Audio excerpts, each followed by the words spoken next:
Hai, what's up guys? Selamat datang ke Kisah Semasa TV. Terima kasih kepada yang sudah subscribe channel ini. Kepada yang belum, bolehlah subscribe untuk mengetahui kisah semasa. Assalamualaikum dan salam sejahtera buat penonton Kisah Semasa TV. Petikan diambil daripada Facebook Tengku Zafrul. Alhamdulillah, syukur kehadrat ilahi kerana saya telah selamat menyempurnakan ibadah haji bersama isteri.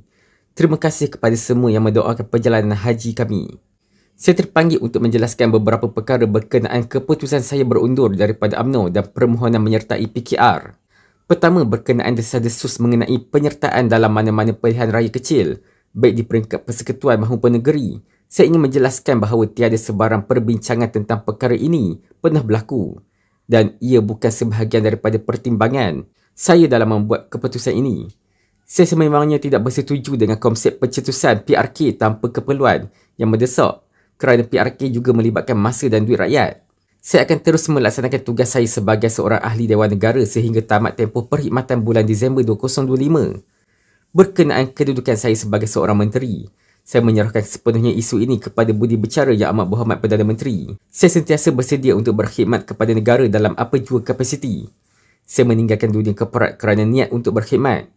Dan selagi khidmat saya diperlukan, saya bersedia untuk terus menyumbang tanpa perlu kepada jawatan. Kedua, saya ingin menegaskan sekali lagi bahawa keputusan untuk berundur daripada UMNO adalah pilihan peribadi saya sepenuhnya, bukan atas sebarang paksaan. Saya akui, ia bukanlah suatu keputusan yang mudah. Namun saya telah menimbangkan semua pandangan dan pendapat yang diberikan dengan cukup mendalam. Di dalam sebuah masyarakat yang mengamalkan sistem demokrasi, setiap individu mempunyai hak untuk membuat pilihan peribadi.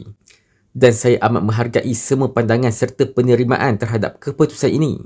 Sekali lagi saya ingin mengucapkan setinggi-tinggi penghargaan kepada Presiden UMNO, sahabat-sahabat MKT UMNO, seluruh akar umbi terutama UMNO bahagian Kota Raja dan rakan-rakan yang sentiasa memberikan sokongan sepanjang tempoh saya bersama UMNO.